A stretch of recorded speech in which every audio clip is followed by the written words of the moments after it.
We're live. Okay, I think so. So we missed a week because we were We did. both in Northern Washington. I think we were. I only Yeah. went for a day. I ended up not staying overnight. And Yeah. the trial run with the two dogs, like the two puppies in the car, went all Oh. right. It did not go that Yeah. great. The new one is totally fine. The Yeah. elder puppy, who was only 2, whined the entire trip. His behavior has changed since we got the new puppy. But how did your trip go? Yeah. Presumably better than that. How would hope? Better than that. Yeah. What's this thing going? Where? No, Hold on. the There's wires an extra coming out. wire. Ooh, What's that's not this? good. What's going on here? You're falling apart. It's warm and you're wearing a coat inside. What is happening? What's going on? Join us on today's podcast where we listen to the ASMR sounds of Matt. Ugh. What's your name again? Matt or Mike? Matt fiddling with a cable. What happened here? Look at this. This is It came loose. Hold on. this guy. We told you to come makeup ready. What happened? So now you can clip this on. Amazing. Doesn't matter. Nobody's here. Nobody's here. I can do the whole. Where'd my earphone go? Oh, Matt talks with Mike Check. Oh, we got jokes. What the hell is going on? In the chat. I can't hear you. Well, you gotta figure that out. We're making jokes over here. Okay, that's a pretty good one, Nate. I like it. Okay, now I can hear you. I listen. I called you Mike by mistake, and Nate was having a good laugh. Matt talks with Mike Check. Filling out our bingo card. There we go. There we go. All right, fix mine too. Look, you can't even tell like my fat face covers you. Did I mention I got a new I updated my headphones. Well, listen, don't spoil our end of show content here. We'll definitely pop into that. But tell us about your trip because I'm honestly interested. So, yes. Well, yours was okay, but not. It was pretty fine. Need to work. Listen, all we were doing was dropping off a doggy DNA test because the shipping's free in the US, and we already know the breed and everything about the dog, but whatever. Somebody would like to, for posterity, get it done. So, drove that down. Talk about Bluey. What? Bluey is blue, I think, right? Yeah. Blue, a blue sheepdog thing. But what about? Why is Australia buzzing? There's a new Bluey special announced 3 days ago, and Bluey is moving. To where? Wow. I don't know. Ooh. All right. Wow. Okay. Well, I won't spoil it, but it looks like there is news. In fact, there's some. There's a special coming out, as well as possibly Bluey moving from Disney to something else, I believe. Oh. Is the big thing. Yeah. It's a really good article in here from Financial Times in December, though, that I just found. How Australia's Bluey conquered children's entertainment, which I think would be recommended reading here for me. As someone who's never seen Bluey. You have to see it. I mean, it is so amazing. So Nate says Bluey is moving. I wasn't able to find out where. The is part I got. The where to next, I'm not sure. Let's pull this out. Interesting. Stella just got a new Bluey coloring book over the weekend, so fantastic. Yeah. With some like a Bluey coloring book, or just one that you have to use blue for? I'm working on the segue here. It comes with 4 crayons. And They're all blue. Blue is one of them. They're all shades of blue. Yeah. I home is also up for sale. I did see the part about the home, but I wasn't sure if they were Yeah. changing channels or moving in real life. But yeah, okay. So they are moving in real life, and there was talk about it possibly moving from Disney Plus. But I got to be careful with these facts, and I'm really, really quickly on stream because I can make mistakes. It's difficult. We all know the 2 Glovers are related. Oh man, the Don and Danny, who are the same person. We are here to make up rumors or start rumors. Yeah, I mean, hopefully not. Hopefully not. Yeah.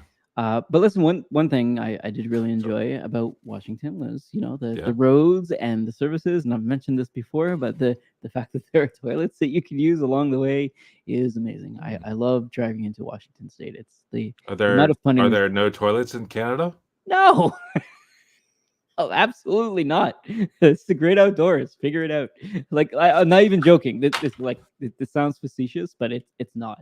There are generally not a lot of toilets, sorry, along the highway, and typically in a park, if there is a washroom, it's an outhouse, so no running water, so it's cold, very cold, and Really? it's like cold, 365 days a year. In the U.S., the Wow. bathrooms have like heating. There's heated water. Yeah. There's running water. There's a whole bunch of niceties, as well as just having like those stops along the way. So no, typically Yeah. in Canada we'll have like the rest stops or gas stations that you go in and if you buy like Right. a stick of gum or something, you can use a washroom kind of thing. Right. You don't need to, but you know how that works. Yeah. Yeah. Hmm. Yeah, just different. Well, we did something a little bit different this time. But but we rented a camper van. Right. And so we got a camper van from a place Oh, called interesting. Pack So as a Westy. Canadian, I should just bring my toilet with me.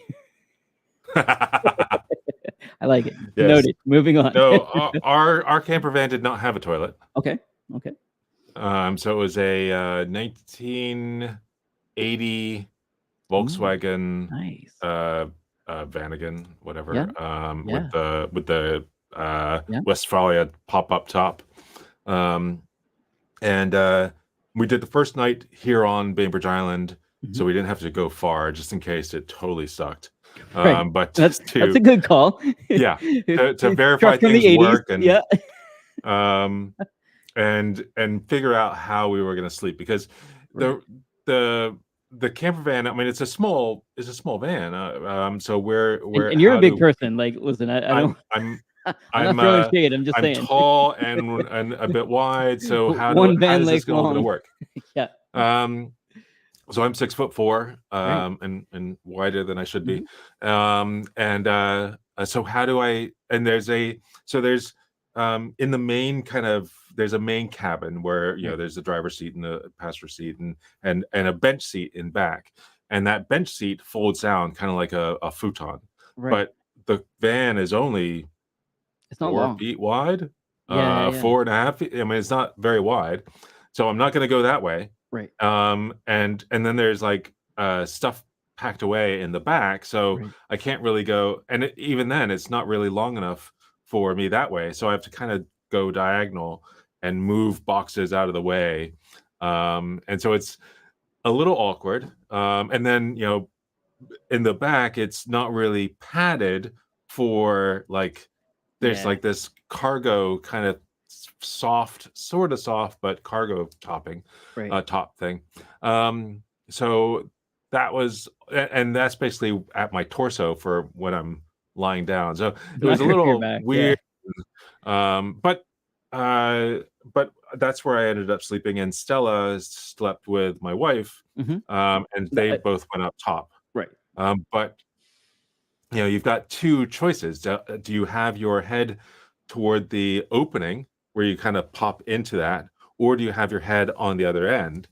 And at the other end, that's where it's it's shallowest or less height. And so now you're shoving your head into this like little cave, and so every time you move around, I mean it's kind of like It sounds like this. first world problems. Before you go any further, And did you bring like a tent and a sleeping bag just in case? no, we did not. Of course not. As a Canadian. Well, Wait, it turns out yeah. it was also freezing cold. Really? Oh, I guess last weekend wasn't. Yeah, that's right. It wasn't that Last warm. weekend was in the 40s. It was close to 0. Yeah. Upper 30s at night. What And was so what was your thing? The double plus 30, right? So 0 times double, 0 yeah, is 0 last I checked. 0. Was 30 Yeah. degrees. It's So just above 30 it's degrees here. really, really cold. Cold, yeah. But that first night, one of the benefits of being at this park on the island, Fay Bainbridge Park, is that there's a nice playground. So Stella had a great time. That was like her highlight of the week, was playing on that playground. It was also kind of the worst part of the week, because we think that's where she got pink eye. Oh no! But we didn't know that no. until the end of What a the punchline. camping trip. Well, you look Um, fine. Oh, oh yeah. No problem. Yeah, I didn't. No fingers oh. and eyes This here. is what I'm talking about, running water. It's really important to wash your hands. Yeah, yeah. So Oh, so no. but at night, the two of them are, okay. So the decision at which way to, and they Yeah. ended up putting their head way down in that part. Which was a little bit awkward. But they provided the van had propane heat as well, but the propane heat is really good down below, not so good in that upper area, because that Oh, upper area, the walls are basically canvas, right. Yeah. so wind just goes right through it, and so obviously all the heat just goes right out, and so I'm able to be really comfortable, but in fact it's too hot with the heater on. That's what I was thinking. You're And probably generating a bunch of heat yeah, as well, right? Like, as a larger person, it we just do. yeah. Yeah. And so that was awkward. And they provided, sleeping bags, and they provide everything. Okay. The Awesome. whole thing for 2 or 3 people, they provide it all, and they even provide, like, a comforter. But that Oh. comforter wasn't very good, like a big quilt, padded, puffy quilt kinda thing. Um, and so we decided, okay, end of the day, end of the evening, we're waking up the next morning, we go home, kind of restock, Mhm. and we ended up getting our comforter from our bed and my daughter's comforter from her bed, and we brought that, and so the two of them up top, they had the big one and I had my daughter's comforter, and it was great. So the next few nights were very comfortable. So the next few nights, where did we go? Uh we went off island over to um we went over to the west, onto the Okay. Olympic Peninsula, Nice. and we went to a campground I thought you called. said it wasn't worthwhile. I No, wasn't no, gonna no, look it up was the great. militia. So Yeah. we went to a place called Crescent Beach. Right. Right. And now we talked about Crescent Beach We did. Yep. before, but turns out there's a Crescent Beach in the US and a Crescent Beach in Canada. Right. They're actually kind of close to each They other, are. Yeah. relatively, Yeah. but but uh, we went to ours. Of course. Um, and and it was beautiful. It was a beautiful Nice. place. Awesome. We were going to spend 3 nights there. We were going to. Mhm. We did 2 nights, and I mean, the wind was how it was. The weather got worse and worse and worse, and It's we such were a Pacific Northwest so story, though. I glad. I hate to laugh. It's just like, Oh yeah, of all the things, like, of course, it's gonna be cold and windy, right? Like, it's cold and almost windy, summer. Yeah. and so the first night was cold and windy but dry, and Okay. so we were able to have a little fire, Right. do some roasting of marshmallows Nice. for s'mores, and Yeah. then the second night it was windy and cold and raining. So we thought, okay, we'll do the Tough it out. campfire again tomorrow night. Yeah. And then that third day, we drove all the way west to the northwest corner of the country, of the continental U.S. Mhm. I guess that's not tech. Yeah, yeah. Mhm. So the north west point that you can go, um, to a place called Cape Flattery, Nice. and absolutely miserable weather there, but we were able to do the walk, and it was beautiful. And we start driving back, and we're thinking, okay, well, this campground, it has a whole bunch of campsites right on the water, and then Mhm. it has, like, there's a tree line, and there's more campsites beyond the tree line. So, Right. okay, by the time we get there, the office is going to be closed. So how about let's just find an open campsite behind the tree line. That way we'll be protected from the Right. massive wind. And we finally get there, and I mean, the wind is howling. And we get to behind the tree line, and it feels like the trees aren't doing anything. The wind is so strong. We're looking up, okay, what's the maximum amount of wind that you can be in and not have the thing topple over? And Right. it turns out you can be in one of those Vanagons at 60 miles per hour, with the top popped up. That's like hurricane level, is it Yeah, not? Okay. yeah. Okay. So Like 60 miles per the hour is fact, pretty fast yeah, for the wind. fact that Yeah. it was being estimated of like up to 30-mile-per-hour gusts Mhm. could have survived, but the they say, you know, it's going to be a miserable night. Right. So we ended up not doing that. Hold on a second. Yeah, no worries. While Matt's gone there, this sounds like a Robert Frost type story. I wonder if Matt's learned anything. I think he can hear us though.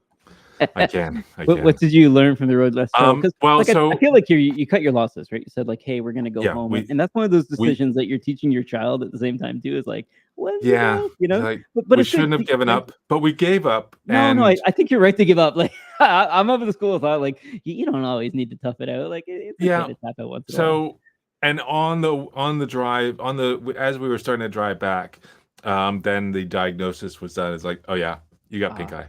Yeah. It's like, okay, so that confirmed it. We're on the right track. We're going home. Yeah, I hear you. So Octopus is asking, was this Highway 101?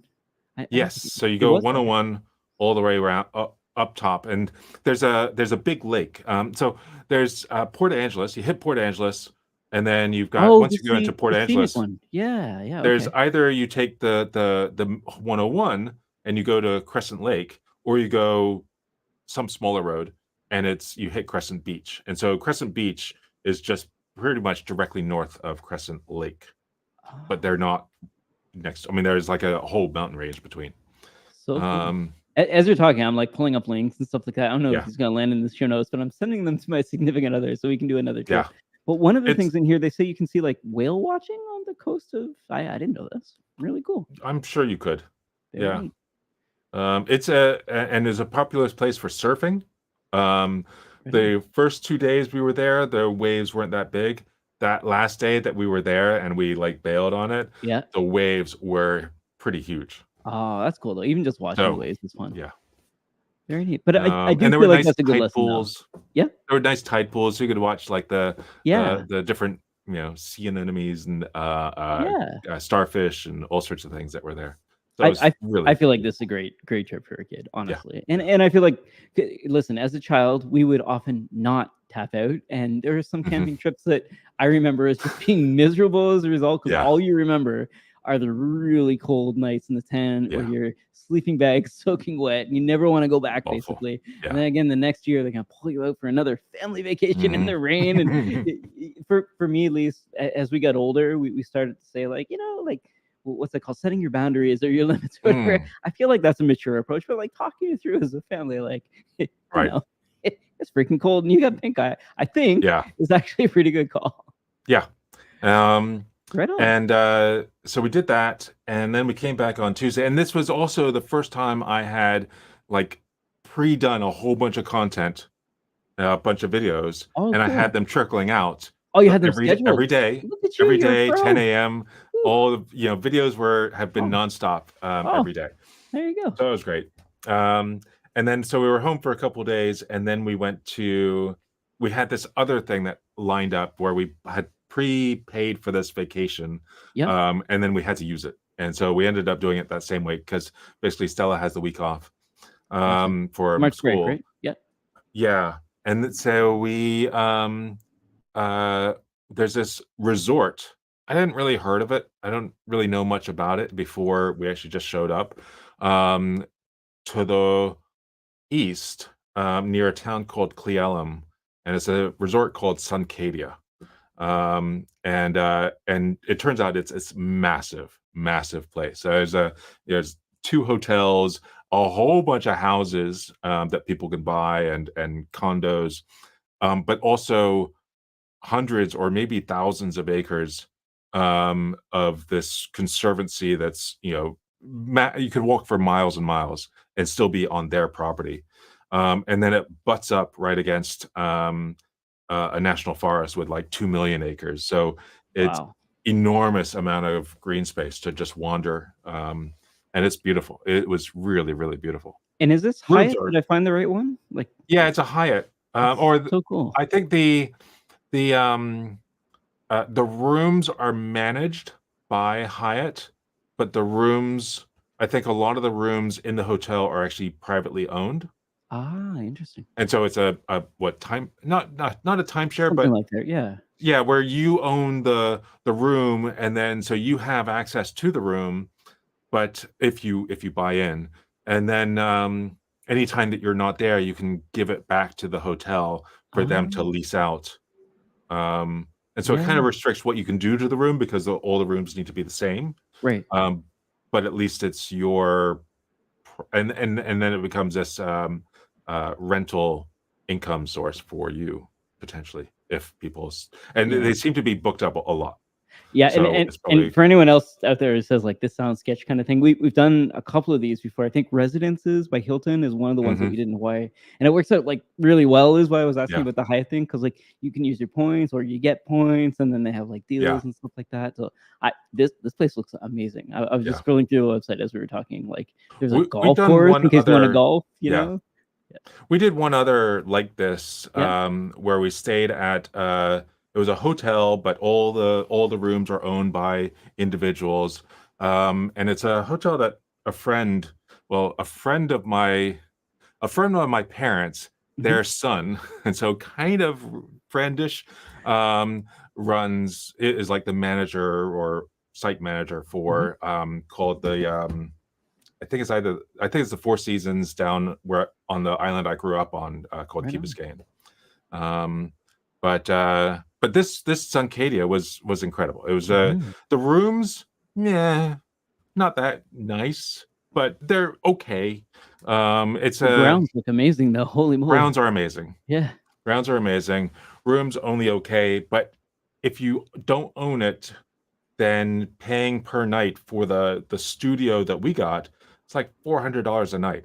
It's especially for that area, insanely expensive. Okay, that's what I was Um, thinking. Okay. Seems but overpriced. uh, but I think a lot of people from this area, from Bainbridge, often that's their vacation thing. Oh, They cool. go out there, they go with several other families, Gotcha. because it felt like, yes, you're in this hotel, this resort, and there's an amazing pool. So Stella and Tony went there every day, and there's a lot of people there, but everybody's in their own little clique, and they've got they came with all their The friends crew, and they're yeah. staying with all their friends, and then this group is with their friends, and then we didn't know anything about this place, so we just showed up. I was like, I don't know. So it was the grounds are amazing. I find all of this interesting, and please forgive me before I head down Mhm. this analogy. I don't have children, but a lot of times I Mm. think about learning in terms of like large language models or like what your put like what the input is into this child who's constantly learning. Mm. And I'm thinking Yeah. about it because we've got a puppy, and like of course when you Mhm. teach the puppy things happen. I keep using this analogy, but I feel like honestly on the whole this sounds like an awesome trip for Oh your yeah. child, right? Yeah. Like holy Incredible. moly, yeah, that's awesome. And then we got another one coming up in a few weeks. Child or trip? Oh no, a trip. Sorry. Just a couple weeks. Yeah. Well, I mean, that's more than the amount of notice we had for Stella. There you go. Where are you going to this time? We are taking a Holland America cruise up the Ooh, Alaskan Inner Passage very cool. from Seattle to Seattle. Right on. So that should That be nice. that sounds like a short trip. Sorry. Yeah, that's a 7-day trip. Yeah, so it Just should be fun. going out in the harbor and come right back. Where is it? Where is it stopping off at? Um, You, yes. you obviously know all this. Okay, so it's stopping some places and then you're coming It back. stops in some places. Little place that you might have heard of, I think, called Vancouver. Oh, right on. There is Right a on. stop in Vancouver, but there's also in I think Sitka Oh wait, and sorry, Holland America. You're talking about one of these massive ones because I've seen massive. them in Yeah, our port. Yeah, yeah, they're yeah, like so many stories high. It's yeah. amazing. This is the I think it's called the Westerdam, Okay, which is one of their older boats, so therefore smaller boats. that's cool though. Yeah, So I think it's smaller boat. still massive. It only has room for like 2,000 people Holy moly, that's like versus the larger boats, which are a like whole double city that. in Canada. Yeah, yeah. Wow. Um, but my mother is getting to be 85 or so, Hmm. and so she can't travel that many times going Right. forward. So we're gonna we're gonna do that. So that's Yeah. our Well, travel update. listen, if you need anything or want to meet up while you're here, or Mhm. don't want to, just let me know. But I'm Mhm. also happy to help if Well, yeah, you're in town. yeah. I will be around. I don't think we're going Okay, anywhere. okay, sounds good. There's this Definitely. Dash thing coming up, and I've got to work on a workshop. I don't know if you've ever done one Mm. of those before. Yeah, It's not even that yeah, hard, but I just want to make sure yeah. it lands. So I'm Do working do on you that. have to create the content for the workshop? You know how Or is lazy I it or am. is still using my workshops? No, it's a completely new one. So Okay. finally, we have a learning center module on creating an integration, which Mm, I wasn't involved in and probably should have.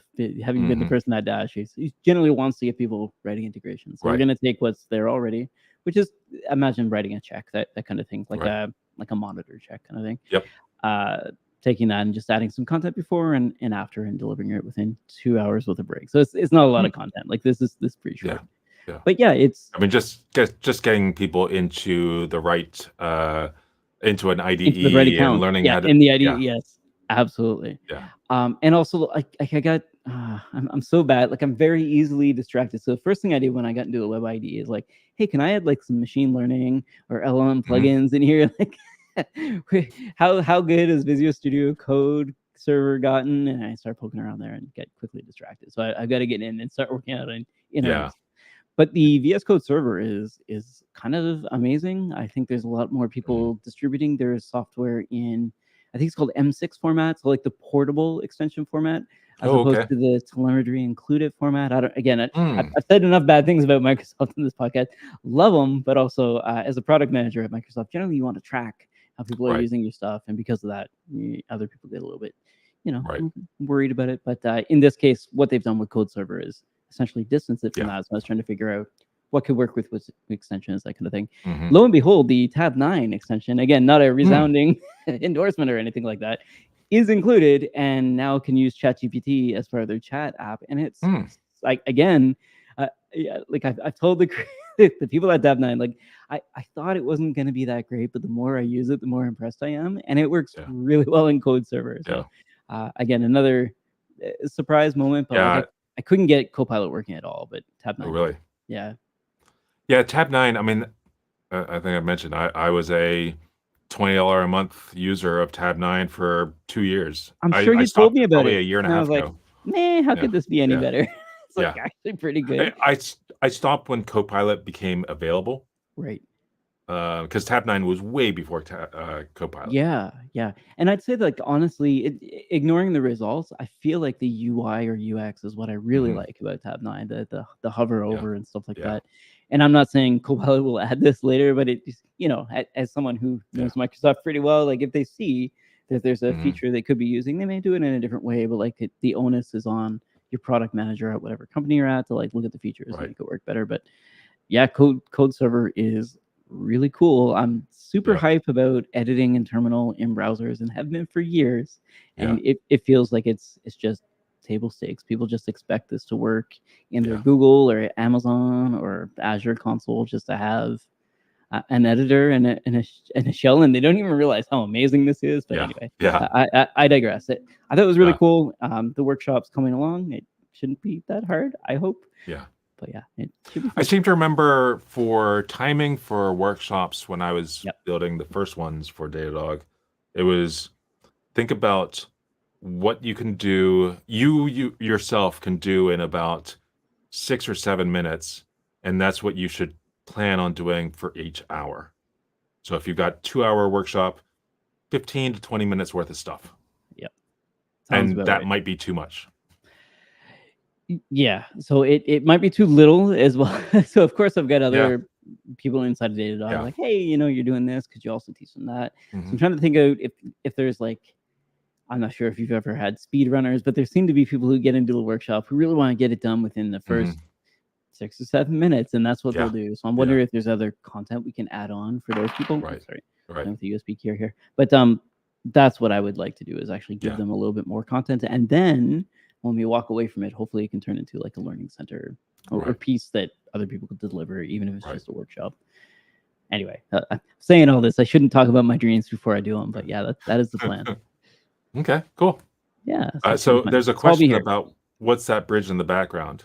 Ah, So that yeah. that bridge is the Zakim, I think it's Zakim Bridge in Boston.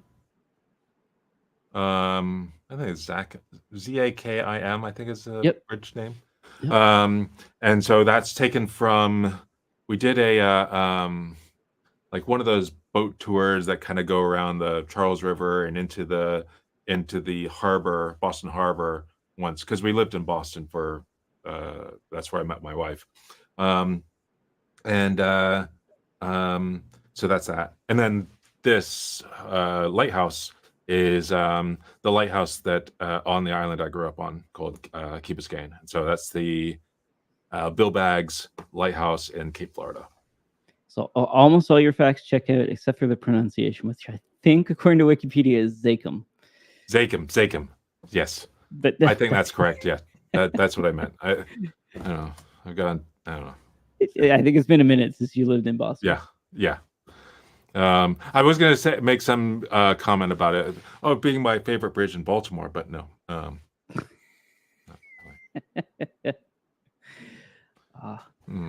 Also, you sent me this video from Disney that I want to talk about, because I didn't finish the whole No, thing. it's not from Disney. Oh, about Disney. My About apologies. I misspoke. About a Disney technique for green screening, which I thought was pretty interesting. Yes. But the reason I wanted to ask about it is because I was trying to watch it before we started streaming, and I was just missing like 2 minutes at the end.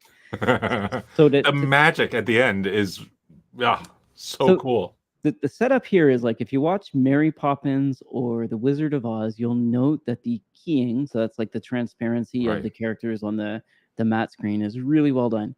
In fact, having watched this movie a lot, like way too many times, at least The Wizard of Oz, and there may have been some Pink Floyd involved, like I know for a fact that keying is amazing, because I thought they were just on a stage and it was like a matte background that they had painted. But once they showed the technique, it blew my mind, because that would be very difficult in studio to do on your own. So basically they're saying like things like the transparent veil on the hat, for example, or the green costumes or blue costumes that they're wearing, are way too difficult to green or blue screen because of the colors involved and the technique involved. Back in 1962, 63, when it was released, at least. Probably filmed before that. So I thought it was kind of cool, but sodium vapor lights seem to have been the thing. And the other one was like notch filter, which will block like a specific wavelength of light, which I thought was very cool. I don't know. It kind of blew my mind. It was, I mean, it had to do with those prisms, the prism that they made. And apparently it was really difficult to make, and they only made 3 of them. And now nobody can find those prisms. And so they lost them. And so they've never been able to recreate it, and so they can never do any more movies. And then it was only because this guy kind of figured out what was the process, and because you could squeeze 2, I mean, rather than having this prism that splits out and records both images on the same camera, now you can get cameras really good, high quality, right next to each other. And then have have basically a filter block out, and is so cool. Now, of course, it requires having sodium vapor lights, which take many minutes to warm up. Yes. And just are, I mean, apparently you can still buy the bulbs, but it just requires more hardware and probably a lot of heat. A lot of heat, a lot of power. They're hot to the touch. They didn't touch them after they were done, but they're hot to the touch. And they're gross light. Like, it's the worst. And then when they started talking about sodium vapor, I was like, no. They're like, no. And then they said they were blocking it out, and I was like, okay, because it is like the worst light to work with. It's the one like the old how much street work lights they had to do to block out the light from spilling onto the actress was I mean, they had to go through a lot of effort there. But then once the background is lit really well with this sodium vapor light, it is this one specific like 568 nanometer light. And close, 423. 420. Really? I make it up. It wasn't the 400. I think it's 560. I'm pretty close. I'm pretty sure. 400 to 500 nanometers. Who's counting? It's pretty small.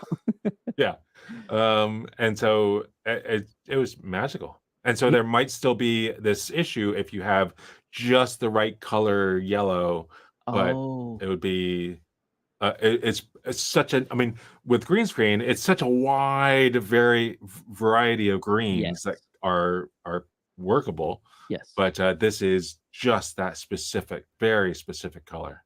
Yeah, and the one thing that they mentioned about green screen that's hit me specifically in the studio is the spillback.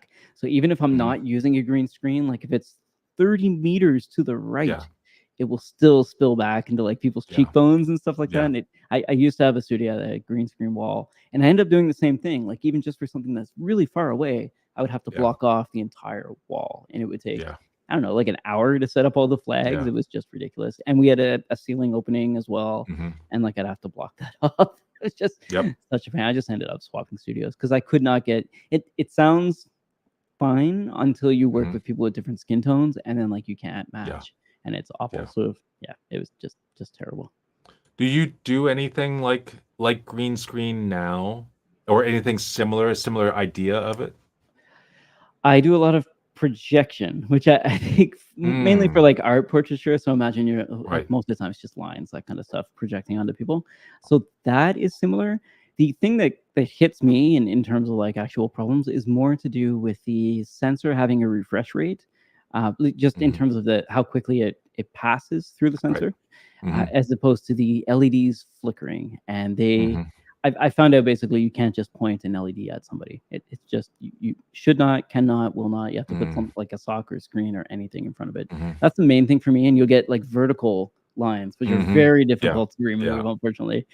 So I've Yeah, ruined lots of shots that yeah. way. The trick I've heard for dealing with that on video Hmm. is having make a duplicate, of that layer, Yeah. or of that track, and have like a 50% transparency through, or 50% blend, and then make sure that one of them is like 1 frame behind, Oh. or just a few frames behind, and it Oh. like it makes that flicker go away. Oh, okay. This might be interesting. I'm also at the point now, and I've had this discussion with people for years. But if you can take 4K video, a screenshot of a 4K video is a 4K frame, and I've been wanting to Mhm. just try that out with just little bits. Mhm. So maybe next time I'll do it. And generally, I'm taking like a slow mo Right. 5 second video that turns into 10 seconds kind of Yeah. thing. So I can try that for sure because the Yeah. frames in slow mo, like the difference Yeah. between frame one Oh, and yeah. frame two, or frame one and frame three is Right. minimal. Like you Yeah. generally, especially if the person's posing, you won't Right. notice. Yeah. Very cool. Well, one thing I mean, so in the last few videos I've had, I sometimes will have text that's behind me, Right. or text that's like near Yeah. on the corner, and then Yeah. as I move my head, it's Yeah. covering that. And I mean, yes, I do have a green screen that I can pull down, Ooh. but I never do. I No never way. pull this thing. I never use this green screen. Are you using that Um, NVIDIA tech? Or you're not on so Windows? Or no, I'm not on Windows, mm, and so for I have two green screen like things that I use that I'm not using green screen. yeah. So there's Sheffield Softworks has a I think it's Sheffield Softworks has a plugin for Final Cut called Keeper, Keyper. Um Yeah. and they just did an update of it, like in the last few weeks, This that made it website's from so much. 2002. Oh my god, it's terrible. I'm so sorry. Sheffield Yeah, it's Softworks. terrible. But it 2007, does an sorry, you can tell. amazing. Their Yeah, copyright from 2007. yeah. So now the latest version of it, I mean, Mhm. you just add the plugin, boom. There's nothing you have to do. It's just magic, and it pulls out a person, or if there's you could even have it like an object on the screen. It'll pull that out, and it's like magic, magic.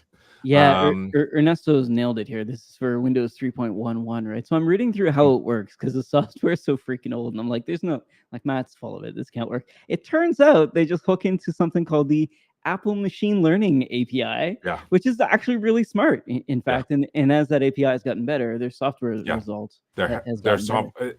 the previous Yeah. version of the plugin, you would often have, like, a whole chunk of your middle Okay. not keyed, Not handy. and then you would have to put multiple there were all sorts of tricks for dealing with that, but now it's just boom, turn it on, and it just works.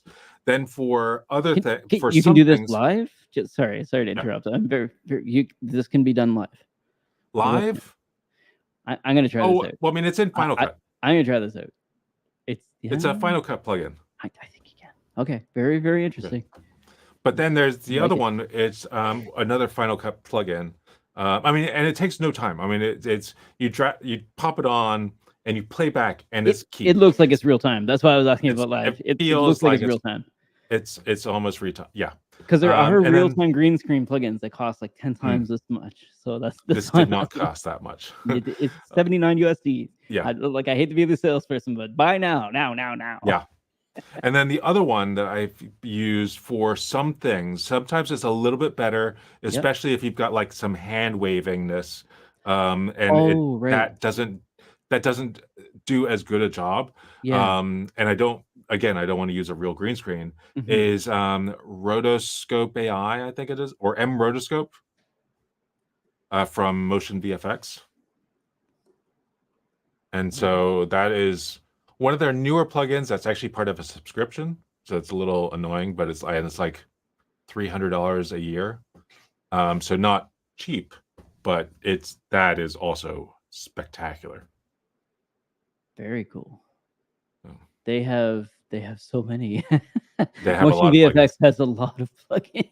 Yeah, they're out of wow. I don't know where. I think they're based in Ukraine or Estonia or somewhere in that region.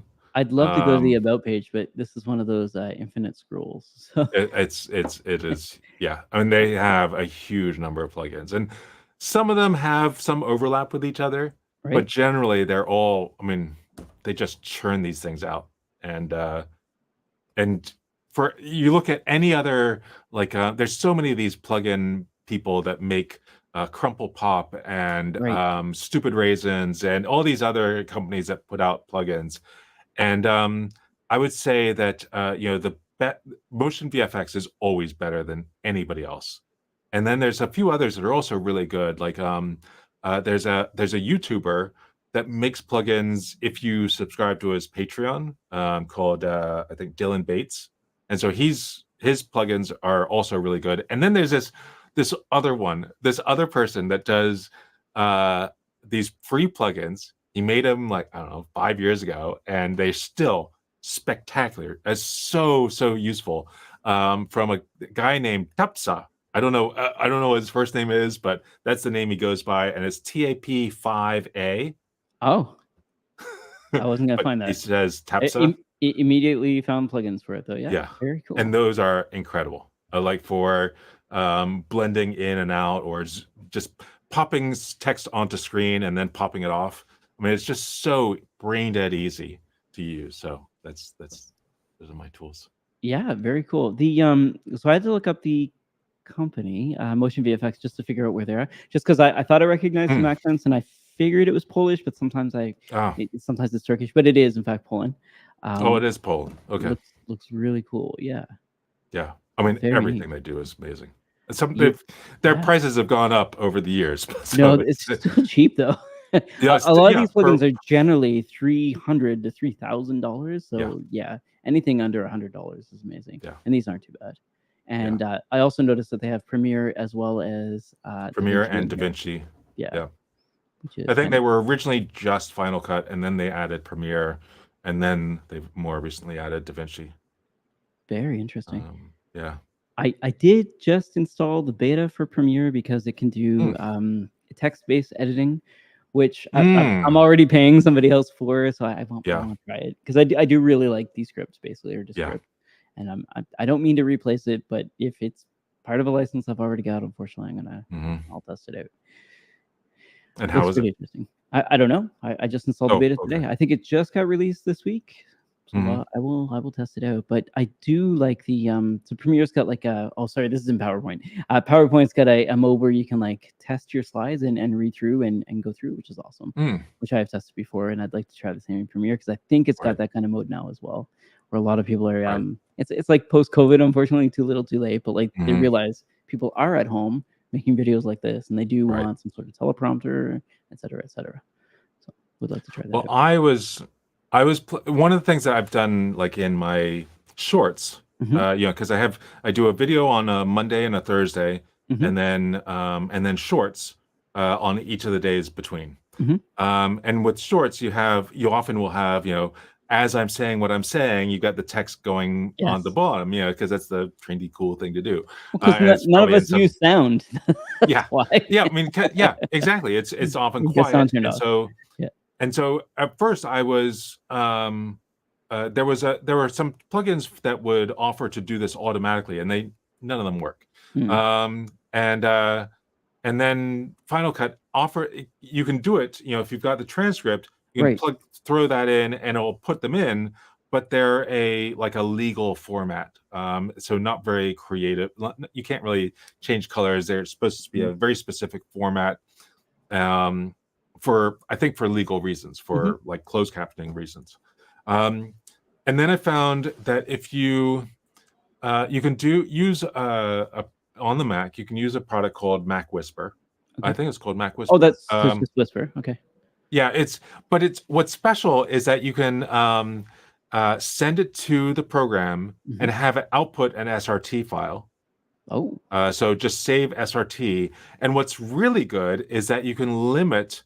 Normally, it's going to spit out SRTs with like 15 words Right. per chunk. We can Right. say, well, I want it to limit to 16 characters, no more Oh. than 16 characters. And so all my SRTs are all at 2 words or 2 or 3 words long. And then there's on GitHub, there's a SRT to FCP XML. Oh. That just, it takes like a second to run, to Right. take that SRT, to turn it into a Mark it Final up. Cut Pro Yeah. XML file, Yeah. which then you import into Final Cut, copy all the titles onto your edited version, and now you've got all the titles there. This looks really cool. That And was it's that was free. like an hour of work, and it's gone to 20 seconds of work. Did you buy the Pro license? The Pro license seems to have quite a few cool features, It definitely. has the better models, but you don't need it. I think I did pay for it because I thought it was so amazing that Yeah, you're it like me. deserves. It's like the Yeah, guilt. Yeah, it's also not expensive, so I probably would have done the it's same. like $30 or $20, something like that. Euros, but yeah, I think that's Euros, the yeah, same as US. Yeah, for Canadians, that's yeah, like double, unfortunately. So yeah, $30 would be yeah. $60, but yeah, It it looks is really cool. really, really cool. I think that's an important point is that people do want the text in the video. So someone on our Yeah. team is working on something similar using Hmm. Whisper. In fact, I Hmm. may have mentioned Jason Hand is kind of working on something like this. It's open Hmm. source. It's on GitHub or what have you. But his thing is like, yeah, if if shorts or I'm trying to think of all the different. Help me out here. TikToks are called ticks, or are they talks? Oh yeah, Shorts, ticks, reels, talks. yeah, Uh, yeah, the three of them, generally it's like you talking on the top, or your content on the top, you on the bottom, kind of thing. I think it's generally right. first, and then some subtitles kind of stuff. And he's like, well, if this is a format that people are using, then I can take something like a Zoom recording and make it into that if I Hmm. know what the parameters are. So Right. is there some sort of remember spring-loaded folders where you drag something onto a Mm. folder and convert it? Is there some way to make that easier? Is what he's trying to figure Mm. out. But it is, I think, pretty important to have those words underneath. Like it's Yeah, pretty compelling to me because I don't want to unmute because then there's going to be an ad and you can't skip the right. ads now. And it's like, I Yeah, pay for premium, but still I might not be logged in, and et cetera, et cetera, et cetera. yep. I understand the subtitles for sure. Yeah. It's like, right. Well, now I'm not, some people will have the video on top and the text below. Right. But so this camera that I'm recording on, Hmm. or that I normally record on, is Yep. a S5 2X. Right. And so the resolution of that is like 5,000 high or 4,000 high by 5,000, Ye 6,000 Yeah, are you wide. crafting reels here on your, what is it And called? so Free it's aspect ratio camera? it's a 2:3 aspect ratio, and I can crop it down Well, to it's open 16 by gate, isn't 9. it? Yeah, It's can't open you gate. do Yeah, 9 by 16, which is so yeah. cool. Ah, amazing. It's just like, it's great. Now, unfortunately, I'm at the because of where I am in I guess if I step back a little bit, Yeah. then I'll get more of because I'm my video is like this I mean, listen, we when don't I'm need to see you the whole time. yeah. So I mean, so I now I have me the whole thing, and if I need to have other text, then I can move myself around, and Mhm. um, The so the yeah, it, Chloe Abrams one, I hate to keep mentioning her, but I keep watching her reels and, like, they're really good. Or shorts. My hmm. my apologies. I think I get these wrong the whole show.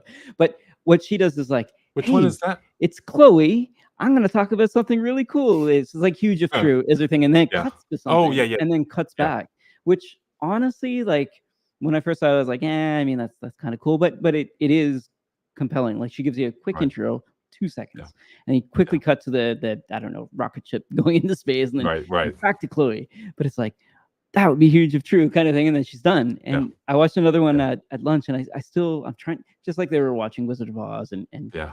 uh, sorry, Mary Poppins, and trying to figure out how the green screen was done. Right. I'm watching these creators trying to think like, how is that done? But anyway, Chloe Abrams is the name. Yeah. She used to have a different show with somebody else, but Huge Yeah. If True is the channel. But Yeah. specifically, I Because she think was those on shorts are Vox really good. before. She was, yeah, Yeah. yeah, and I think stuff happened, and she was like, Yeah. "Hey, I mean, I'm still a people like me." Johnny Harris is able to do this, so maybe I can too. Lot of people are. We were Yeah. talking about Yeah. Lex Friedman earlier. I was Yeah. watching like him and Lacoon. Yeah. If like if Lex Friedman can be out there making content, I'm positive Chloe Abram can Yeah. as well. Oh yeah. Um.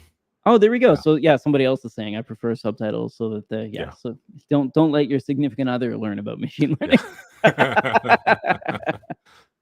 Yeah. I asked my significant other this week if constant watching of AI or Gen AI content's bothering her, and she's like, "I just tune it out. Yeah. It's just too much." And I was like, "Oh, you're not learning with me?" And she's like, "No, Wow. absolutely not." And I'm sure it just reverberates in the house because we're in like a studio with a Yeah. big Yeah. ceiling, and I try to keep the volume down, but sometimes late at Yeah. night it'll still be on. But I've been watching so much content, like NVIDIA Yeah. GTC is starting to leak out, or slowly Hmm. teased out kind of stuff. So I'm watching that content, but Right. there's a lot going on, Yeah. and I constantly feel like I'm missing out on something. It's like a lot of FOMO basically. So I just want to know Yeah. what's going on. Yeah. I Well, Yep. thinking Sorry. back to just the shorts, the thing that Mhm. I'm having the most fun with Yeah. is that I know, if when I do a short, I want it to get under 60 seconds. Yep. And so that means I can do, depending on how fast I speak, and Mhm. sometimes I'll go really quickly, I Right. can get in somewhere between 160 to 240 words in a minute. That's great. Um, and so knowing that, I write a script based Yeah. on, okay, I want to fill out 160 to 180. I try to target 240 is really fast. Then I'm like speeding up. I'm taking the actual clip and speeding it up. But I try to target 160 to 180, and I always make sure the last sentence is the same as the first sentence, or the Ah, last few words are the same as the first so few kind of words, loop because you and only that watched it way, twice. well, yeah, then because the first word of the first sentence you pronounce a little bit differently than if it is the first word after another sentence. And it's often cut Um, off for some yeah, reason. I don't know if it's Bluetooth or what, but YouTube generally misses the first 2 seconds. yeah, and so then as I'm editing, I get the whole thing just right, and then I take that last sentence that I say at the beginning, I chop it off the end and put it at the beginning, Look at you and go. that way it all flows, and I know it's going to flow, and I know it already that it's going to flow with the other end, This and then I chop off maybe the last Yeah. couple of frames at the end Nice, because nice. there's a little delay between starting, and so it feels like it's just constantly looping, Matt, and you're that is wasting just money so here. much fun. This is like a source of revenue. This is so much fun Make your doing that. reels pop with like Yeah. seamless looping from beginning Seamless to looping. end. It's incredible. So much But fun. I think if you're not watching shorts, you don't realize that that's the thing. Yeah. Like it will generally repeat because you won't notice you'll be watching it, and Yeah. people want to close them pretty Right. quickly at the end, so it will Right. generally repeat. That's Yeah. cool. So you looked at like how Yeah. people are using stuff, and and Yeah. tailor it to I me. mean, so many of the shorts that I've enjoyed do that. And it's like, oh, that's so cool. I got to do Yeah, that. Ernesto says you don't notice a loop. I think he's talking about your content, Yeah. but yeah, that's awesome. And then you end up watching it like 3-4 times, like, Yeah. oh wait Yeah. a second, this is the same video. I just gave Matt 4 views. Right. So yeah, I Which mean, is some how of I think those it works, shorts, right? You want more views in yeah, the shorts. you So want more views, yeah, and some people are getting millions of views versus their right, tens of thousands of views for the right, regular. I'm not there yet, but I'm definitely getting for a lot of my shorts 2,000, 3,000, 5,000 views on a 60-second piece of content, and wow, that piece of content links back to the longer video. And so the more I put shorts on, the more for a while there was like a period of about a week and a half, about 2 weeks ago, where I didn't put any shorts, right.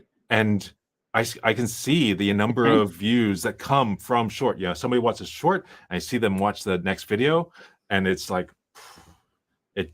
There's you don't get as many views as your long form content, or at least I'm not, but no, I'm it sure you're definitely right. makes a It's huge just like difference. you just know there's a puppet master in the background playing with this algorithm, though, to like get the shorts out there, and then like Yep. once they've seen the short, get to your content. So Yeah. obviously, this is Yeah.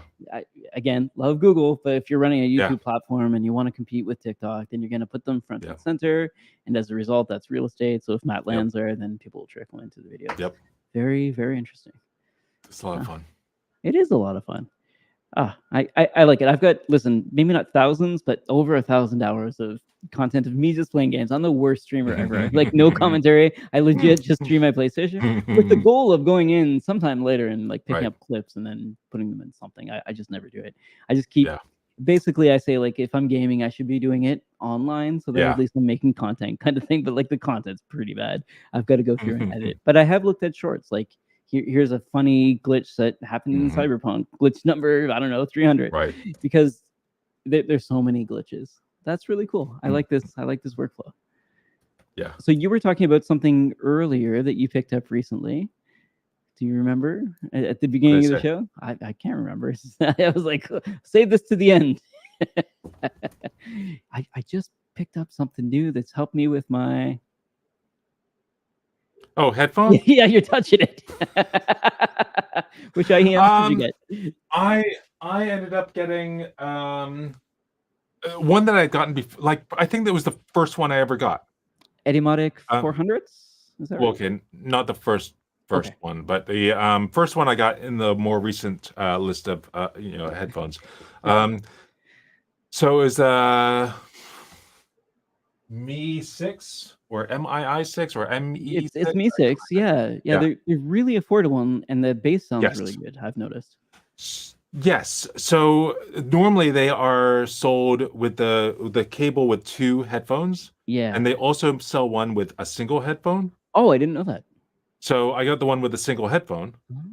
And so that's great. That way I don't have this other thing dangling around. Actually, no, sorry. They sell the one with the 2.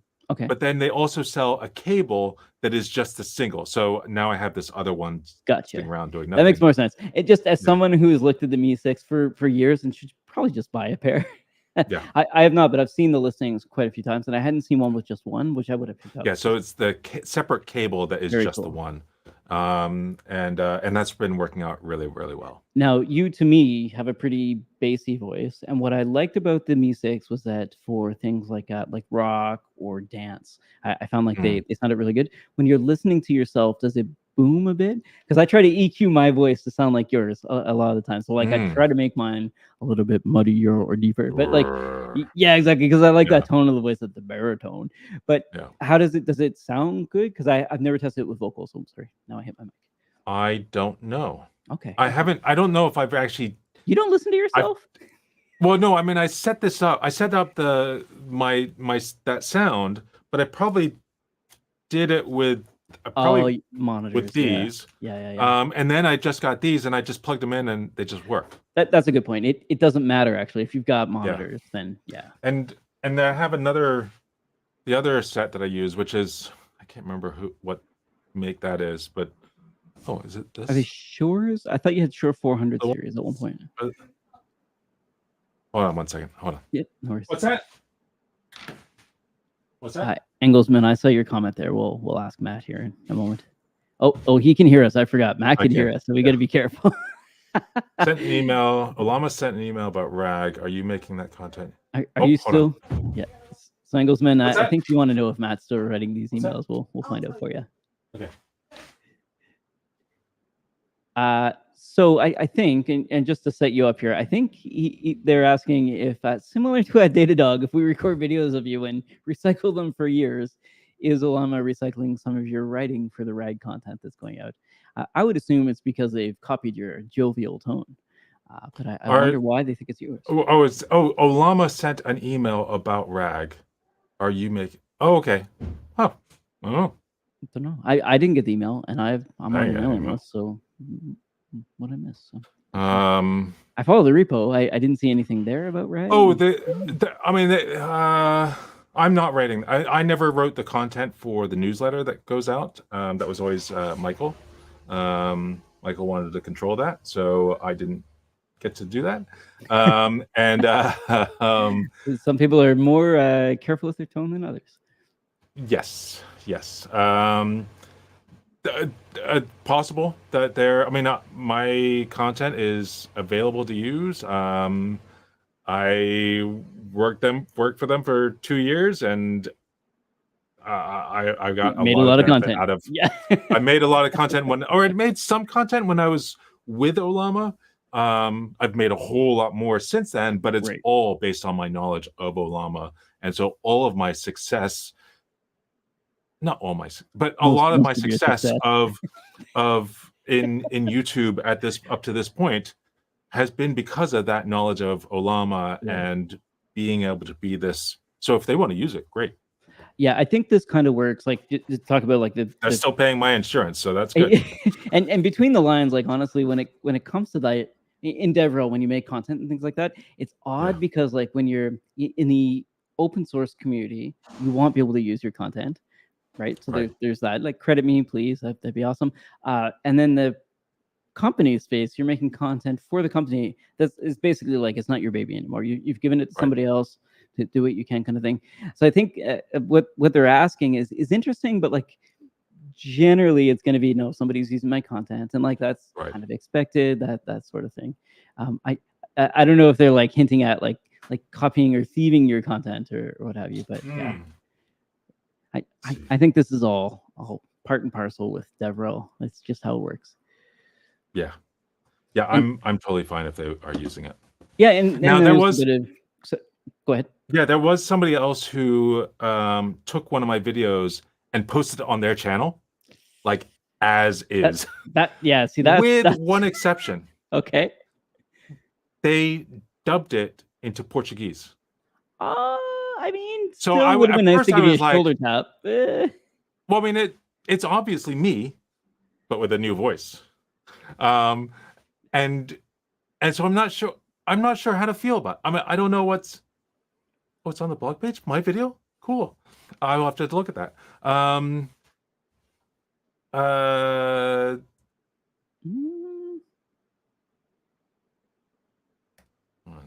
see it. Yeah, it's the embedded models one. I don't think this is yours. It's the most recent one from April 8th, yesterday. On the blog, Olama. Oh, there's no video in there. Yeah, I don't think so either. Oh, no, it's unrelated. Yeah. And just looking at this, like I've seen a lot of RAG demos. This doesn't look like any of the other ones out there too. This looks like. That's their own. There may have been a machine learning model involved, but yeah, exactly. It's all the same thing. It's all the same. This describes the naive RAG stack, I think, is what this describes, which is fine. Which is fine. I was going to say something else. Yeah. So it's this one. Yep, we found it. I can't remember what else I was going to say though. We were talking about content, creating them for people. Oh, yeah. So the guy posted that Portuguese version. Yes. So how should I mean, I think all videos that go out are Creative Commons. So I shouldn't, if they share alike. I don't know where. Creative Commons share alike, right? So you have to. I need to look at. You have to attribute, So they, and yeah. it's not like a legal thing. Having done a couple DMCA takedowns, I mean, I asked him just go about and it, say and he, like, "Hey, do you mind just putting a link to the original?" yeah, That's all. and I sent him an email because YouTube said, actually the way I found out about it is in YouTube Studio Yep. said, here's another video that is your video, but posted on somebody else's channel. What do you want to do about it? And so I sent him a note saying, "Oh, perhaps we can do something together about it," and because I wasn't sure what the right Right. answer was. Right. And he just pulled it down. Oh, well, I mean, that's not good So either. I don't know if that's. I mean, he only had like 6 views, and mine was, and I was probably 2 of them. Yeah, I mean, But listen, translating stuff's pretty handy. If you're gonna get a free translator here, yeah. like all you gotta do is link back, and Now, like I get 2 pieces of one content of for the one. things I mentioned was that there's a I feel like that's. I mean, at first I was like, "Oh my god, this is terrible. You're stealing my," and then I was like, "Wait, no, that Yeah, that's that kinda seems like handy. it's okay." Yeah. And maybe I should have been more. I think my email might have, because he's not a native English Yeah, speaker, that's what I was gonna say. I he might imagine have it's being taken what I said translated, in the right? email as being, "You must take this down." Right. Right. And I don't. I mean, I think that was the initial uh Like in, thought? initial thought, but I don't think I said that in the email. And the more I think about it, it's like, no, I think it's okay. I needed to go through Right. that progression in my head about It where am I happens. supposed to, Yeah. and so It's I like feel like the I probably acceptance, did the right? wrong thing You there. gotta go from rage to acceptance, and it doesn't Yeah, happen. yeah. Stealing my content! Like, Er, I think I had to put in 170,000 DMCA requests at Tumblr, and I had to contact them like, "I literally can't make all these DMCA requests. Could you please help me?" yeah. Somebody had stolen a photo of mine and put in some pithy text on top of it, and then it went viral, and I was like, "Please, like, Uh-huh. this is my shot. Please take it down." And they did. But there was no way for me to be able to do that many DMCA requests. Yeah, I did a couple of them manually, but they're like long forms, and yeah. it's awful. And listen, I hate to poo-poo all over the millennials stealing my shots, but like, at least credit me. And it wasn't Yeah, Creative exactly. Commons, share alike, or anything like that on Flickr. So they had obviously screenshotted it. Oh well. Yeah. Oh well. Some comments in here about being able to make I your videos I was collaborative, which maybe you've got turned on. I don't know, but I feel yeah, like this is there a I good don't thing, have, not a bad I thing. actually do not have that turned on. I There do you go. not check that. There you go. But uh I remember there was at another place I used to work at, there was a guy there who took photos of people and like posted them on, like took photos of friends and then got his friends to sign off on the ability to use their image and then share it on some sort of like iStock? stock photography site. Yeah. And this would be probably in early 90s. Oh, And this would be and valuable now. one of his photos was like used everywhere of Of this course. It's younger just about 20 time, something right? Yeah. 20 something Asian kid with glasses, and it was Perfect. like his or his photo was used everywhere. I think Poor the kid. photographer's photographer's name I think was Clement Mock, Okay. or he was one of the founders of the company. It was a company called Net Objects. And yeah, it was, and I feel like this kid still worked. I mean, this guy still worked at the company, and yet we'd see his photo everywhere. So yeah, it's funny. I want to say Clement Mock. Yeah, I pulled it up. The internet guy. Oh yeah, I guess he got pretty popular, so he started yeah. an advertising campaign called the Oh, Internet did Guy. he? Yeah.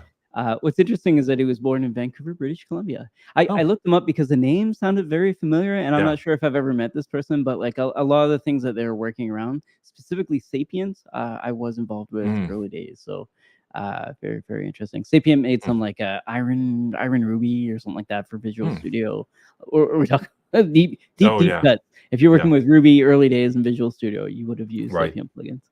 Very interesting. Yeah. Served as the national president of IGA, which is like massive. Hmm. Very, very, very interesting. Anyway, deep cut. I did have one thing I picked up that I wanted to show you just because I find it interesting to look at. But have you ever seen one Yeah. of these? Do you know what this is? What? You're out. It's blurred. Oh, the Bogan Close. or Manfrotto. Yeah, I think Bogan would have been fine at some point in time. It's Manfrotto. It's Well, I mean, Bogan and Manfrotto are the same company. same company now. So Yeah, it's rebrand. So I've got I've got two of the knockoff versions because the original joystick one, I don't want to say like illegal, but it was a very bad design. It was like the worst design. As soon as you touch it, what happens is your camera falls over. Yeah, because it's just dumb. This one, this is the second revision of this one, but the first revision, same thing. Press the button, it falls over, regardless of the friction that you put on. This one has a really good friction setting and an indicator, finally, so you can touch it. But I went to one of those camera collective show things where you're like selling off old gear. Friend and I had purchased a table, but he didn't want to wake up on Sunday, so we ended up just going and buying some stuff. So I picked up one of these and didn't want to wake up on Sunday. Is that? Yeah, I mean, like 8 a.m. feels a little bit harsh, you know. I was up at 7 a.m. But you didn't use it. Yeah, I was ready to go. $80 for a table. I mean, that's 60 American, but yeah, I was ready to go. He did not want to wake up. That reminds me of a Tony and I signed up to do the Boston Athletic Association 5K that's associated with the Boston Marathon. Okay. Yep. So like the week after or the week before they do the 5K and so the light version. And so we had done it the year before and we signed up with friends to do it all together to do this 5K through Boston. You know, it's a lovely route. And so we signed up to do it. We were like on Friday, we knew, okay, gotta like rest up on Saturday because Sunday the 5K starts and we gotta be there. We gotta like be there early. We need to get from our place in JP and Jamaica Plain over to Boston Common to be there for Sunday for the bang to go off and we start running along. We were set to go and we just again, I gotta relax on Saturday, so we're gonna sleep in on Saturday because again, gotta be ready to go Sunday morning. And then we get this call around 6 a.m. Saturday morning saying, "Where are you?" Like, what do you mean? We're ready. We're gonna be there tomorrow. It's today. Oh. I only bring this up because when we're talking about like tapping out of camping or what have you, I wanted to bring it full circle. But like if the little gelatinous blob within your daughter's head is like still sponging up a whole bunch of stuff, I guess what I'm saying is like it's okay to fail once in a while. Like maybe you got the wrong freaking day. But embracing failure early in life will mean that like not everything needs to be zero shot or whatever. Sorry, I'm forcing this analogy too much, but sometimes it's better just to relax or like I've definitely gotten days wrong for sure. So we just had like a mental health day. It was kind of awesome. Just chilled, which is fine for a Sunday. Yeah, I was up early. I got so much done that day. I get nothing done. just poked around, but it was good. So I have two things that I made note of that I also wanted to share at the end. I got time. Yeah. You okay? So one of them, so I over the one of the things I did when I had a little bit of time at Suncadia, I was thinking, okay, I need to get my website back in order because I haven't really done anything with. I haven't done it. I haven't done anything yet. Okay. So it's not there's nothing special there now. But I need to. And so I thought, well, I haven't done like I really want a tool to kind of do the picture, the placement of things. And because I kind of suck. I mean, I don't want to, it's going to take a long time to create a design. It'd be great if I could just have like a Figma kind of thing or whatever that spits out HTML. And so I'm like looking around for look at like lists of website builders, and all of them are like, their main business is the hosting the site, and so they don't give you access to the HTML. It's like, how do I get access to this stuff? And then I found there's a couple of tools on the Apple App Store, one called Blocks and one called something else. And Blocks, it says like it's a full trial. Full trial. The only thing that's limited is it puts a watermark somewhere. Okay, fine. So I go to the export. Oh, yeah, and we don't export either. It's like, and so in fact, I reached out to the person and said, oh, well, you don't really want to look at our output because it's not really, it's optimized for performance, not for developing further. It's like, okay, well, so it could be obfuscated. Yeah, it could be obfuscated and minimized, and blah blah blah. This is why I'm evaluating your tool, and yet it turns out your tool is garbage for developers. Okay, so understand. And then the other tool different also, words, but yeah, not as useful as you expected. Garbage. And so Blocks, and it seemed like the other one was basically the same thing. It also doesn't give you access to export until you pay up the $100 to, which seemed like a little bit extreme. And so I kept searching for something and not really finding anything out there that does that kind of thing. And then I stumbled on it. So Penpot. Do you know about Penpot? No. So Blocks is very expensive, by the way. Just Blocks is quite expensive. BLOCS. Yeah, I found it. Yeah. So Penpot got a lot of fanfare a few months ago when Figma who did Figma get bought out by? Was it Adobe? I thought it was Adobe, which was kind of funny. And so they lost a whole bunch of people like bailed on Figma and went to Penpot. They abandoned it. I forgot because European regulators got involved in December. That's the news that I remember of. Okay. So anyway, they ended up losing a bunch of customers for this open source thing. Adobe, Adobe. And I mean, not everybody. I mean, there's probably a tiny percentage of users went. I saw this site because look at the freaking people using it. It's like the who's who of big Fortune 500. Yeah, and so Penpot is this free open source tool. You can either use it hosted with their service, and they're not making any money off of this yet. They intend to keep all the features free for end users. And maybe some sort of pay thing for company employees. Amazing.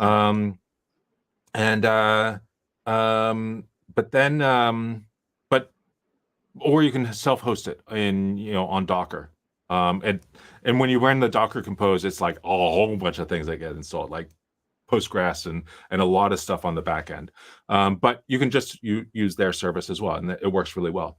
And one of the new features, so version 2 just came out in the last, few days or weeks or so. And one of the things there is exporting full HTML and CSS of your design, which seems like could be the, at least the starter place for me to start working on whatever this new design looks like. So that was the first one. I haven't really played around with it, but it looks really cool. It doesn't look like that complicated, aside from the fact that it uses Podman. And I'm throwing no shade. I just don't know Podman. Well, no, you can use Podman, but they default to Docker Compose. Oh, does it? Okay. Yeah. It looks like Alessio is what it is. Alessio, uses that. What they seem to, and then. But so then the other thing that I saw that also I haven't really had a chance to play with yet, but I want to, is a different tool for dot file management. Oh. And so I have used so many of these tools, whether it's Are you going to build a website in dot files? This sounds amazing. I'm in. So there's an article by, I think, ThoughtBot that had, here's how they manage their dot files. And there's also Chamois, I think or Shami or something like that. Another dot file manager. And there's a whole bunch of these dot file managers. And every one of them I find works amazing for the first few weeks. And then one thing gets out of whack and there's like, it's done. It just explodes. Yeah. This new other one seems like, unfortunately, documentation kind of sucks and you have to kind of figure it out for a while. But it seems like it's on the right track for at least creating a repo that is easier to work with. And that is called ROTZ. ROTZ. Which stands for Rust .file manage. Oh, it's written in Rust. It is written in Rust. Oh, but it doesn't need. You don't need to really worry about that. But it's a nice way of managing files, and it stores files in a separate folder for each application that you're using. So it kind of keeps the file and the tool to install that all in one place, which is kind of nice, I think, maybe. So I want to play around with it. The interesting thing there is that the icon is a nose. Yes. Because apparently ROTZ in German is like not. I know it was to smell the rotting. Oh yeah, no. I also noticed a lot of the commit messages are just icons, like emojis. Oh yeah. Interesting. So like single emoji. There's like one of them is a bug. The other one's a green heart. There's a celebration for license. Very, very interesting. And it's available for Scoop as well. So not I'm trying to think of the alternative. So Homebrew for sure as a cast, but what's the other thing for Windows? Chocolatey. It's not chocolatey, it's Scoop, which I thought was interesting. Or Cargo, which of course. Very interesting. These Windows first. Okay. And then all the other things have come later, because I saw some of the initial issues have been around, are you going to add it for things beyond just Windows? So it looks like another tool. I'm a little. I want to try it. I want to see if it's going to work, but at the same time, I feel like is this going to be another tool that's going to be amazing for like a week and then. So I was syncing mine to GitHub, and what I noticed is that I often put sensitive things in my files. Oh yeah. And syncing them is a terrible idea. First thing I did, first commit was like Datadog sent me an email like, hey, by the way, did you know you just committed your Datadog API key to a file on GitHub? I was like, absolutely not. I didn't know that. How did that get synced? It was like, you set this up for yourself. Smart man. Yes. That's how I found out about the API key email service, which is actually awesome. This looks like a much better idea. In fact, another one of their repos is a bunch of their Scoop stuff stuck together, which I've been looking for. So I'd like to try Scoop versus Chocolatey to see, I don't know, what's better, what the ergonomics are like. Very cool. Because I've tried Winget. I don't know if you have, but Winget is not my favorite. There was another tool. Okay. You sent me a ton of messages too. I didn't watch all these videos. Well, there was the Llama 3 one, and then there was a visual version control for static assets. Was that the one? Yep. Okay. No, that wasn't the one I'm thinking of. Okay, I got it. Hold on. All this is great. There was a prompt tournament as well. Oh yeah, that prompt tournament looked pretty cool. Sorry, if for those in the chat, instead of watching Matt's content, what I did today was have a nap. But at least I woke up on time.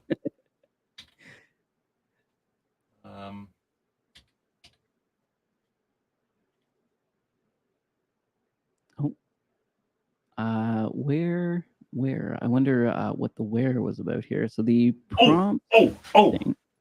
Yeah, and I got to say one other. There's another tool. That is actually one that I'm actually using and is amazing. What do you got? So, prompt tournament. Oh, yeah. So what was the promptlayer.com? I think blog.promptlayer.com is where Matt grabbed that from. Yeah. So, okay. So there's two things, two more things, and then we're done. So a cool tool on Mac is called Boop.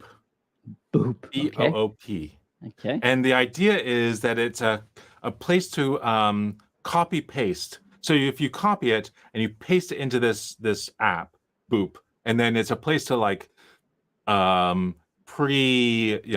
maybe convert into all comma delimited or JSON or do something, process that text and then paste it somewhere else. Okay, so on its own, that's that's okay. You know, it's a simple editor that you can do text transformations on. But I've made it a little bit better by, I think I can't remember if I use Keyboard Maestro, or I think I use Keyboard Maestro, so that I have, you know, I use the meta or the hyper key. So if I press caps lock, it's Command Option Control Shift. And so I have that to hyper B was going to, whatever I've selected anywhere in the system, then that is going to copy it into Boop. So it automatically pastes it into Boop. This is the worst explanation of this piece of software because I'm looking at a screenshot, which like you're using just so many words to describe what the screenshot is, like 2 seconds. I'm sorry, I don't mean to stop you Well, there. no, I but mean, like, it's all about text transformation of. yeah, I can I mean, it's describe like the Texo. example. So there's another tool called the example Texo. is remove quotes, which I thought was awesome. Yeah. So imagine you put Yeah. like a quoted string in your thing, Right. hit Matt's special key, and it removes the quotes. Right. Which again sounds simple, but I can see this being phenomenal for me. So Yeah. I hate to interrupt It's your, really your amazing. long explanation. It's amazing. It It's does look amazing. cool. And it's free. It's on the free, Mac App and Store. it's something that he And it's made open like source. 4 years ago, and Yeah. I don't know if there's been any progress on it in 4 years, but it still works amazingly well. The example in not the Mac App Store, but I think it's like the web version of the Mac App Store is like, hey, do you ever forget how to do MD5 sums or Yeah. like actually curl a URL? Like, Yeah. yeah, I do every day. Awesome. Now, unfortunately, it does not work with any external services, so you cannot do a fetch. Okay. And so I was thinking, well, wouldn't it be great if I could just copy something, Right, run nomic embed text to generate embedding, and then use that somewhere else? Can't do that. Oh, sorry. Nomic embed text. Oh, in Olama. So if you're using Olama, you can load up one of the models is nomic embed text, which is an embedding model. There's also MX BAI, mixed bread AI, large, I think. And then there's also all mini LM, which are the 3 embedding models that Olama supports today. There we go. And as someone who's obviously not done rag with Olama yet. Yes, thank you very much. And you're going to say there's another tool as well before I interrupt you. My bad. I don't know. You have one more tool. I think you saw it on the computer. Oh, yeah. So I was going to say there are 2 more things. Yeah. Right. So that was Boop was one of them. And then one more thing is I decided to start my own newsletter. Oh no. So I'm gonna. Are you? Oh, can I guess the platform that you put it on? Sure. Oh shoot, I forgot the name of it. Oh, what Substack? Substack. I was like, every guy our age needs a Substack newsletter and a podcast. Is it Substack? Yeah. So there was a video I had seen on this little platform called YouTube. This YouTuber named Dan Berg. Okay. You know that name? Repute, I think I do actually. So he worked at Datadog. Ah, that's why. And he did. Here's basically 2 videos. One on here's why I've got this newsletter, and it's not to just collect email addresses to sell people something. Yeah, the FinOps person, right? The person who's passionate about. Yeah. And so then he talks about the tools that he uses, and it's like, oh, well, nice. That's really easy. I should do that because like a tools netter. Like absolutely, I would subscribe to a tools newsletter for sure. Yeah. So that's what he's doing, and so he's had this apparently for years. That he's been doing, and I thought, really cool. That doesn't look. And that video is also talking about here's how he starts the content in Obsidian, and migrates it to. Do you know anybody who uses Obsidian? I think I do. Yeah. So the content was like targeted at you. It's perfect. Yeah. That's so it was really great. Cool. So and it is a Stack Overflow that you decided to use because I think most people Stack Overflow. No, okay, not sorry, Substack. Substack Overflow. Yes, it is Substack Overflow. Yeah, and there's some game where you've you get 2 clues. And they're the thing that goes, so it would be Substack Overflow, that would be the answer. Subflow, okay. In some geeky version of that game. Interesting. No, I've not heard of this game. That's perfect. No, okay. I feel like this is Oh, Yeah, okay. perfect. Joseph's got a good point. I hadn't thought of that, Joseph, but I will look into that. Mm-hmm. I have been thinking a lot about tagging and specifically embeddings versus tagging and the benefits therein or not. And I think Joseph is bringing up a good point, is that I had not thought of using embeddings outside of RAG. Very cool. Mm. I like it. Semantic search, it looks like, is also pretty handy. Okay, cool. Yeah, yeah. Thanks, Joseph. And then the other one is some advice on how to run your YouTube channel. So I think some people do this. They have shorts on like one channel and then Yeah, theirs on the other. I've definitely heard that too. It seems to be working really well in the same channel. Right. Right. And I think so. My understanding is, and I don't know what these other people are doing, Ernesto, but it's good to have two YouTube channels because the YouTube algorithm can do some funny things, and it's good to have like Oh, a for backup. software, yeah. And it might be what they're doing is that like in Yeah. case something happens to the main channel, because you can get like copyright stricken for no reason, Sure. basically, and your channel can go down for a couple days. So it's good to have like a backup channel, that kind of thing. So it could be what they're doing. I'm not saying that they are. Well, he's saying, having a separate channel for software tools and so recommendation. and so Yeah, sorry, I if just thought I'd you're reply. That's a good point. yeah, I mean, the one explanation I've heard is that if you have a channel that is focused on topic A and all videos do really well, somebody at the door. I guess we're kind of done. We are I kind of gotta done. go get. All right, sir. Okay. Have a great week. Yeah, you too. All right. Bye.